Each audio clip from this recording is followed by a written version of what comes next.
congratulations on both tonight, on the 50th anniversary, and your 10th anniversary. Can you talk a little bit about the challenges you faced when you did reboot and realizing you only could use 18 dancers, and with the Dance Theatre of Harlem rep being traditionally for 50? Exactly. So thank you, Theresa. It's really a pleasure to be sitting here with you. We used to have lockers next to each other in the dressing room back in the day. So we've known each other a very long time. And of course, the Dance Theatre of Harlem Company is 50 years old. It was founded in 1969 by Arthur Mitchell and Carl Shook, as Pam Tadji so wonderfully said earlier before the show. But in 2004, it was necessary to put the touring company on hiatus. And the touring company was disappeared from the stage for 8 years. And when Arthur Mitchell invited me to come back to step into his giant shoes, he said, "Your job is to bring the company back." And that was quite a daunting task. This is 2000. This is post 2008. The U.S. economy had gone through a terrible turmoil. A ballet company is something that is hard to sustain even the best of times. So it was necessary for us to reimagine what Dance Theatre of Harlem was. We knew it needed to exist, but how could it exist in the world that we were trying to relaunch it? So the idea of a touring company, which is what Dance Theatre of Harlem is, it is a company that with a very important message and a very important mode of being. It's not a company that sits in New York and everybody comes to see us there. We take our message everywhere in the world. And to be able to do that post-2008, we had to be a much smaller company than the company was in 2004 when it closed. And so we went from being 52 dancers to being 18 dancers. That meant that the repertoire that Dance Theatre of Harlem was famous for was not available to us because we didn't have enough dancers. So we had to start a new company and also bring a new repertoire to the stage. That had pluses and minuses. It is a new company. It is about imagining the future of this art form, imagining what ballet should look like moving forward, always recognizing the tremendous legacy that we carry, and always making sure that we connect to that original company, because that's certainly the company I danced with for so many years, but it was Arthur Mitchell's vision to present ballet in that way. So you want to talk a little bit about how you chose the rep and that sort of diversity that we see? So Arthur Mitchell always used to say that he wanted to present something for everyone. There would be people in the audience who were dyed-in-the-wool ballet fans, who knew everything and knew all the steps and had a great history. And there were people in the audience who had never seen ballet before. And he wanted everybody to take away something from this experience. So there's a need to have the classical, the traditional, and something that breaks that mold completely. The other thing is that to me, ballet is a language. It's like English. You can write poetry with English. You can write textbooks with English. You can write all kinds of things. But ballet is something that you can use to express many different things. And it's important to me for people to understand how big that spectrum is. And so I want to have a program that is surprising, that is not what you normally see, because I want people to understand that there is no limit to this art form.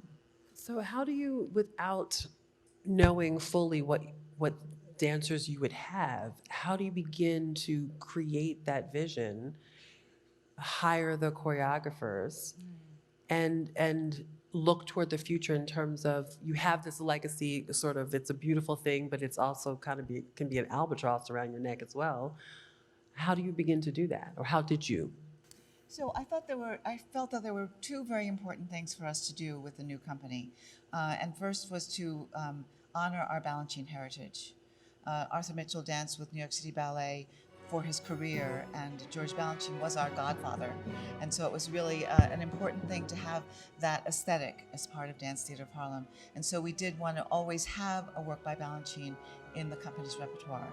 And that was tonight it was Valse Fantaisie. Thank you. We also, in our first years, we did Agon, which was, of course, choreographed by George Balanchine on Arthur Mitchell. And it was a really important statement for us to make that this is part of our heritage.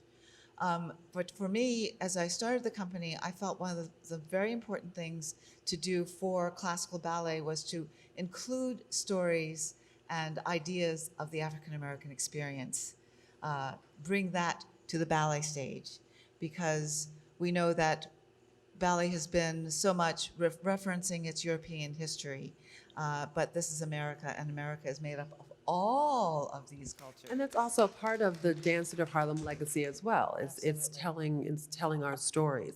So now that we have the dancers here, as you may know, we lost Arthur Mitchell last September.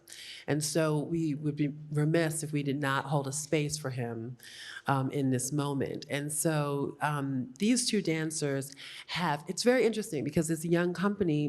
Many of them didn't see the original or the, I don't even know what to call it, the original company. And don't know the legacy that they actually are upholding. They don't know it firsthand. But these two young dancers had the opportunity to train with and be with Arthur Mitchell. And so I would love for you to share a few words about what that was and how you share that with your fellow dancers. And Christopher, can you start? Because you really came up through Dance Theatre of Harlem. When I was 8 years old, I saw the company on a school field trip where we went to see a lecture demonstration. And so they were doing the full ballet bar and everything. And so that was my first time seeing ballet ever. And so I kind of hounded our assistant principal and begged her to set up an audition for me. And so we made a pact that if I got my grades up and behaved myself, she would set up an audition. And so miraculously, I was a good boy and got that audition. So I joined the school in 2001. I was meant to start in 2001. And that was when I met Mr. Mitchell. So my whole childhood, I grew up at Dance Theatre of Harlem, taking class from Mr. Mitchell. We would start with one teacher, but because he's Arthur Mitchell, he would walk in the room. And if he saw something he wanted to fix, the class became his. And he would just, pick on whatever it was that he wanted to fine tune. So I grew up with this icon and I idolized him. So it was, of course, when you're younger, you don't really understand the magnitude of who you're standing in front of. But for whatever reason, I was just drawn to the way he walked in the room and he didn't have to say a word, but you felt his presence and you stood up taller and you were just waiting for just pearls of wisdom to fall from him. And so then as I became older and going through the school, I joined the Dance Theatre of Harlem Ensemble, which was kind of the precursor to the company. And Mr. Mitchell was still active in some regard, and we would have company class with him every Wednesday morning. And it was amazing because, we all knew how he worked and we knew his, the method to his madness, but it was still such an awe-striking moment when he walked in the room and we were all standing at bar ready. You didn't wear warm-ups, you didn't have any extra skirts or anything. He wanted you in a leotard and tights, your ballet shoes, your hair was up.